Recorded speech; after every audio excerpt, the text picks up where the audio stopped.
Hi friends, welcome back to my channel. It's been a really long time since I filmed anything. I haven't been reading very much lately either, and the reason for that is not too long after I posted my last video, I found out that I'm pregnant. So I have been very tired and very sick, and I haven't really had much energy for anything except laying in my bed and watching Gilmore Girls. But I am 13 weeks now, and I'm starting to feel a little bit better. I'm starting to get a little bit more energy back, so I'm hoping to get back into the swing of things, get back into a routine and film videos again, and hopefully get back into reading some more. I think one of the reasons that I haven't really been reading is for me, majority of my reading happens at night before bed, and that's when I have felt the worst. So I have been listening to some audiobooks. I still do that when I go on walks and do chores and stuff, so that's been like a majority of what I've been doing. But I wanted to, for my first video, I'm not really sure what I'm going to do as far as videos go. Probably just really casual, chatty things, book recommendations. In my head, I would like to do more vlogs and stuff, but I don't know if I really have the setup for that. The camera I use is one that my husband uses for photography, and it's not really the best at like filming like quick scenes, or like the lens that we have, you have to be like really far away. Like this camera is on literally the other side of the room right now, so that makes it kind of hard to do stuff like that, even though that's what I would like to do. But maybe I will try and film on my phone. I don't really know, I haven't tried that before. So if you have any recommendations on, like, I don't have an iPhone, I have a Google Pixel, and I'm just not very tech savvy. So if you have any like quick tips on like filming on your phone and like easy ways to transfer for editing, that's the kind of stuff that like overwhelms me. Like this, I just know I plug it in and it goes where it needs to go, so I don't know. But for this video, I'm just going to talk about the books that I've read recently. Like I said, I haven't read that much yet this year, and it's almost the end of March. I think I've only read 14 books. I don't know if I'm going to have all of them here. I just have, after I finish a book, I stick it in a pile, and I'm just going to go through this pile with you and kind of talk about my thoughts and feelings and what I've rated these books. They're in no particular order. Like I said, they're just kind of thrown in this pile over here. So let's start with, I have two Christmas books.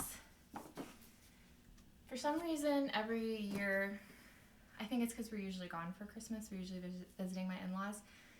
I don't get around to my Christmas books until after Christmas, usually at the beginning of the year, but I have two that I read this year. And you know, I think I'm going to pull up my Goodreads. Okay, so I recorded almost that whole thing and realized that my camera stopped recording, so I don't even know where I stopped or what was said. So I have two holiday books that I read, and this is Cross Country Christmas by Courtney Walsh, and this was a kind of like enemies to lovers romance. We have our main character, what was her name? Lauren, and she's a set designer for a sitcom, and her brother wants her to come home for Christmas. She never comes home because she has a lot of like bad memories from back home, and she just doesn't like to go. But her brother and his wife are about to have a baby, and they really want her to be there and be part of that. So her brother's pretty much forcing her to go on this road trip with his friend, who Lauren has known since childhood, and she's always had this crush on him, but something happens way back in the day that like has put a bad taste in her mouth, so she like really doesn't like him now, and it's kind of their getting to know each other, going on this long road trip, and it was really sweet and really fun. I think I gave it 4 stars. My only complaint was I felt like it just needed a tad bit more editing, but it was still a really good time. And my next one is Lovelight Farms by BK Orson. This was a 2021 release, and I remember seeing it everywhere that year, and it kind of kicked back up Christmas of last year. And is following Stella, or Lala, who runs a Christmas tree farm, and her best friend Luca. Stella has this social media influencer coming to her barn, or her farm, she's the social media influencer is like picking a small business to like give a really big like cash prize to, and Stella really needs it to keep her Christmas tree farm alive. But she told the influencer that it was her and her boyfriend that run the farm, and so she enlists Luca to pretend to be her boyfriend, and it's very sweet and very cute, and the tension is amazing, and I really, really liked it. I gave it 4.5 stars. We'll do the thrillers. This is The Overnight Guest by Heather Gunkov. I think I read this end of last year. I don't remember a lot of it. I know that there's a true crime writer, and she's in this cabin writing her book. She's got like problems back home with her husband, and she is in the snowstorm, and she finds this kid like buried in the snow, and then like a bunch of things start happening. It kind of flashes back and forth between the past and the present, and this crime that took place in this town, and we're starting to get answers all these years later, and it was really interesting. I think I remember liking it. I think I gave it 3.5. So thrillers are hard, I feel like, to get like a really high rating, you know what I mean? And I think the same was for this one, A Flicker in the Dark by Stacey Willingham. This was another really popular one last year. I think it was in the Goodreads Choice Awards for Best Thriller or Best Debut, or one of those. And we're following Chloe, who, when she was younger, her dad gets convicted of basically being a serial killer for all these young girls that were going missing in her town. And she's getting ready to get married now, and similar crimes start happening. And so people are wondering, is it a copycat killer? Was her dad not guilty this whole time, or what? So we're kind of unfolding that mystery, and I thought it was good.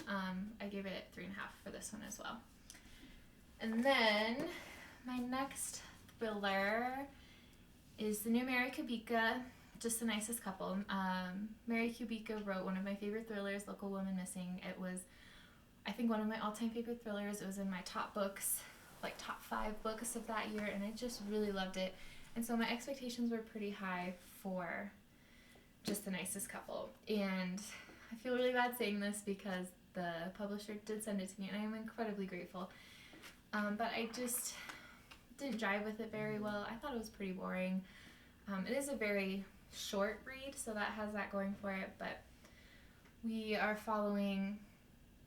we're through the perspectives of the spouses of, I guess, the victims of the story.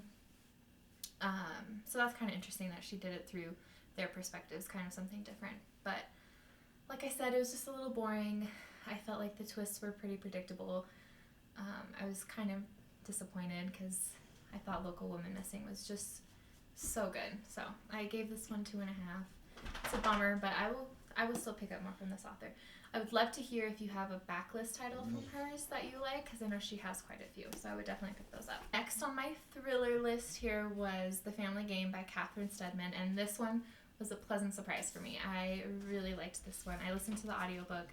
Following Harriet, who is a mystery writer, thriller novelist, and she has this like whirlwind romance with this like really handsome rich millionaire, and they get engaged, and he wants her to go meet his family, even though he's kind of estranged from his family.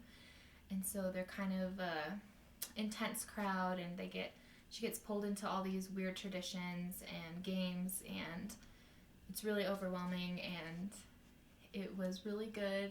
I really liked it.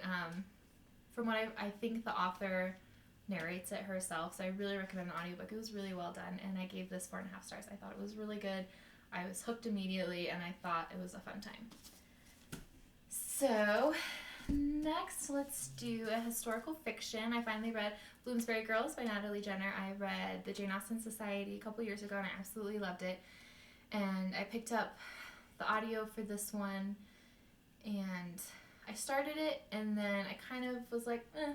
So I put it down for a while and then a couple months later I picked it up again and I ended up really liking it. I gave it 4 stars. We're following these women who work at this bookstore in London, and it's a very character-driven book. There's not like a lot of plot to it, but it's you kind of have to give yourself time to become attached to these women and kind of their stories, and I thought it was fun. I gave it 4 stars. I didn't like it as much as the Jane Austen Society, but this book and the Jane Austen Society are actually connected, which I didn't know before I started it, so that's always fun. Next I read Killers of a Certain Age by Deanna Raybourn. Deanna Raybourn writes the Veronica Speedwell series, and I love that series so much. I think I'm about to start number 6, and I was really excited to see that she came out with like I guess it's kind of like a thriller mystery, but it's about these older women who are retiring from being basically hit women. And now that they're going into retirement, their company has made them the target. So they've been double-crossed and they're trying to figure out why and who and how they can stop it and all this stuff. And it gives me very much like John Wick and that Netflix movie Gunpowder Milkshake, I think is what it's called. This like secret society and all this kind of stuff. And I thought it was really fun. I gave it 4 stars. My only thing was I think the middle gets a little bit slow, a little bit repetitive, but it was still a really fun time and I do recommend it if you are looking to read this one. Let's just get this one over with. Tomorrow and Tomorrow and Tomorrow by Gabrielle Zevin. I know this is a popular one and I know that it was a lot of people's favorite book last year. I saw it on so many lists and like I get it. I really do understand the appeal of this book, of the 90s nostalgia, of watching characters and a friendship from basically the beginning for years and years and years, and kind of being there through the whole thing. I do understand that, and I would normally like something like that. And there were parts of it that I thought were incredible. The writing is really good. There was one part, and I know if you've read it, you'll know what I'm talking about, where I just sobbed. I was walking the dog at the park. There was kids around, and I was just sobbing uncontrollably. It was so heartbreaking, but other than that, I just didn't feel... I think the connection you're meant to feel with these characters after following them for such a long period of time, I kind of didn't understand like what we were supposed to be like rooting for. I don't know. I just didn't jive with me, I think, as much as it did everyone else. I gave it 3 stars, and I will definitely pick up more from her because I loved the story life of A.J. Thickery. I thought it was amazing, but this one just wasn't for me, and I'm very sorry. Highly Suspicious and Unfairly Cute by Talia Hibbert, and this was unfairly cute. I thought it was really sweet.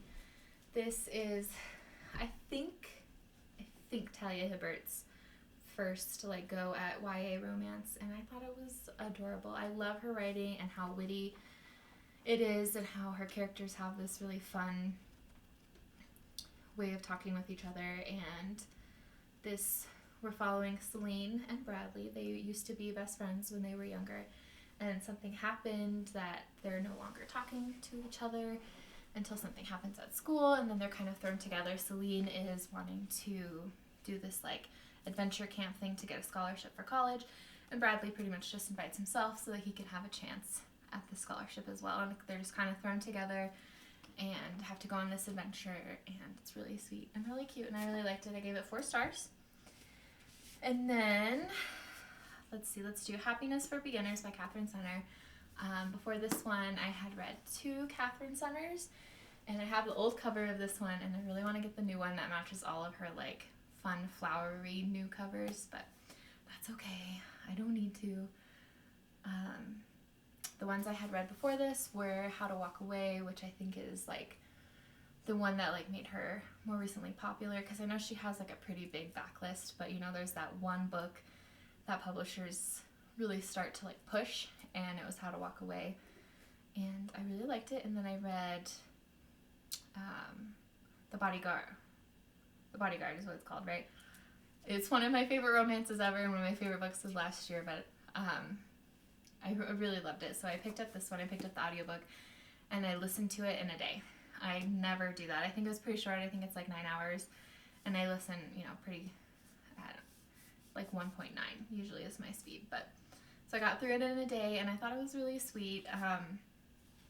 We're following Helen, and she has just gone through a divorce after like a 10-year relationship, and she's gonna go eat, pray, love it, and go on this like intense hike that she's very much not like experienced for it, but her brother's best friend invites himself to go on it, and he's always had this crush on her.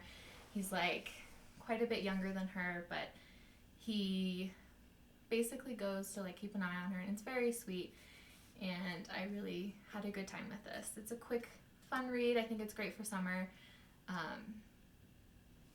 And Catherine Sonner, she's just solid, I think. I have quite a few of her other books on my TBR, and I need to get to them. Let me know if you have a favorite. Okay, next we'll do, I have a few that I don't have the physical copies for, so I'm just going to talk about them right here really quick. And that is numbers like 3 through 6 of the Veronica Speedwell series. I really love them. I love the audiobooks. They're so fun. And I think number 4 has been my favorite so far. The last one I read was the one that had Jack the Ripper storyline. I wished it had more Jack the Ripper storyline. That was like my only thing that I felt like I really wanted from it. But they're just so fun, and it's a great series. If you've been thinking about picking it up, I think you should go for it. And then I listened to Prince Harry's book, Spare, right? Yeah, I listened to that, and I thought it was interesting. I have only watched the Oprah interview. I didn't watch the Netflix series or anything, so I don't know if it's a lot of the same information. I'm kind of thinking not, because Spare kind of goes back into his like childhood and his time in the military and all that stuff, and I thought it was interesting. There is a little bit, I think it's a little long. It doesn't need to be so long, and it's kind of sad hearing him talk about his brother and his dad. Like, he really still cares about them, but I don't know, you know, where they go from here. So I thought it was good. He narrates it himself, and that's always a plus. So those are some books that I don't have with me. Okay, so next we'll do I Must Betray You, and this was really good. It's another, like I said, since I found out I was pregnant, I've mostly been listening to audiobooks, so I did this one on audio too. It's really short. It's like, I think less than 9 hours, and this takes place, and this is one thing I love about this author, is she really takes you to a point in history where you're not really familiar with. So this is Romania, 1989, and we're following Christian, and it really just kind of documents the hardships during this time in Romania and how difficult it was for the people living here, and his family trying to basically just survive and wanting to resist, but knowing how hard that was and the consequences that come with it, and kind of the downfall of the government. And it wasn't that long ago, and to know that people were suffering like this is unreal, you know. So I thought this was really good. It's really well written, and like I said, it's a really quick audiobook, and I do recommend picking it up. I gave it 4.5. Oh, did I say I gave this 4.5 as well? 2 left here, and I'm going to talk about The Weight of Blood by Tiffany D. Jackson. I did physically read this one. Thank you very much. It took a long time because I read it in spurts while I was trying not to vomit on the couch. But I love Tiffany D. Jackson's writing. I read Grown year before last, and it was in one of last year. I don't remember, but I thought it was so good, and I think the same about this. This was definitely more of like a horror kind of story. I guess it's a play on Carrie, which I have not seen the movie. I have not read the book, so I was not familiar with it at all. This has a lot of really good discussions in it. Our main character, what is her name? Maddie. She is bullied at school. Her dad makes her be white. She's white passing, and so he makes her really fall into that. He straightens her hair and makes her basically just kind of ignore any part of her racial identity, and so she's really scared of that part of her, and something happens where people realize that she's not white, and it's this very backwards town where they still have like segregated proms and all this stuff. So it's really a lot of good discussions on race, and Maddie kind of has these powers that she's finding out, and she's really like coming into herself, and something happens at prom, and it's just crazy, and it's really good. I really liked it. I'm surprised how much I liked it, because I've seen kind of mixed reviews on this one, and I really loved it. I gave it 4.5, so I do recommend. So last, my most recent audiobook that I finished is a book that I have owned, I think maybe the longest. I bought it when it first came out because my friends on Bookstagram were talking about it. When did this come out? 2018. So I've had it since then. And I just picked it up on a whim. You know, there was no wait for it at my library for the audiobook, so I just grabbed it. And this is utterly heartbreaking. I didn't know, let me know if you know, that Lolita was loosely based off of a true story. And this is the story of that girl, Sally. Sally Horner. She gets kidnapped at 11, and she's kept by this disgusting man for 2 years.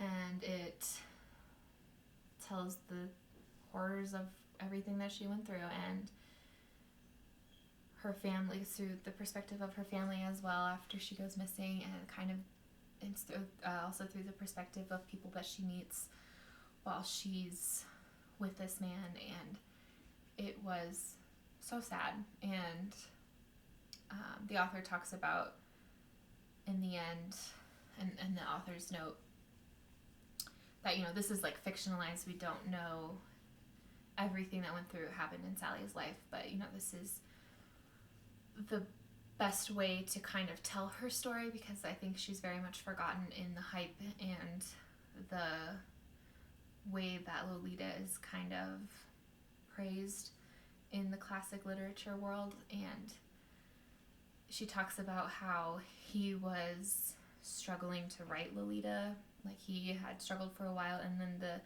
story of Sally's case broke, and he was like, this is it, this is what is gonna help me. So it's really heartbreaking when you think about it like that, because she was a real little girl. But I gave this 4.5 stars. It's really well done. It's really, really sad, so just know that going into it. There's some definite trigger warnings that you should look out for. So those are the books. Oh, let's talk about this really quick. This is sent to me by the publisher. It's One of Us by J.T. Ellison, and I read this, started reading this when I first found out I was pregnant, and I just could not read for the life of me. So I've gotten halfway through, and I don't think it's like a forever DNF for me. I think I put the audiobook on hold, and I think that'll help me get through the rest of it. I do think it's really interesting. We're following this married couple who the husband did like sperm donation way like back in college, and one of his kids, the DNA has shown up as being the murderer of this case. Reminds me of that, if you watched that Netflix documentary about the sperm doctor or whatever, the fertility doctor that like was using his own specimen and has like hundreds of kids now. Kind of gives me that kind of vibe. So I probably will finish it once the audiobook comes in, but But yeah, this is it's been sitting like this for a couple months now. And then I just want to quickly share what I'm reading right now. My physical book that I'm reading is downstairs, and I'm not going to go get it, but it's the second one in this series. It's called In the Weeds. It follows Beckett, who is like the farmer in the series, and Evelyn, who is the influencer in this book, and kind of their story. And it's really cute so far, and I really like it. And then I started listening to Dead Silence, and I'm obsessed with it so far. I'm about 30 or 35% in, and it gives me, like, when I first like started playing the audiobook, it reminded me a lot of that episode of Doctor Who with David Tennant when they're on Mars. And it's been so long since I watched it, but it's like one of the few episodes that like kind of freaked me out. I just remember they were in their spacesuits and like they turned into water or something. I don't know, but this is about a crew on a ship, and they come across basically like the Titanic of space. It's this ship that went missing 20 years ago, and it had all these like rich people that were going on this solar system cruise. Basically, they had all these like luxury things, and they just 6 months into their trip, nobody could find them.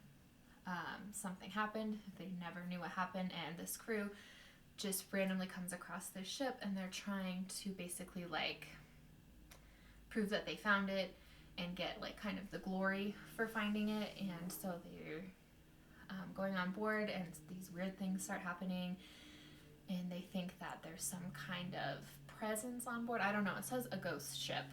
I don't know if there's going to be like a ghosty thing, but it's really good so far. It's like really claustrophobic feeling, and I'm really excited to see what happens. And I'm just, right now, I know I'm going to be pissed if it's an open ending and we don't get like an answer, because sometimes I'm okay with open ending books if it's the right story, but if I don't get an answer in this book, I'm going to be mad. So that's it. Those are the books I read recently, the books that I'm reading now, and kind of what's going on with me. So I hope you guys enjoy. I will be posting hopefully more again soon if I can get edited and up. And I look forward to seeing you all soon. Have a good day.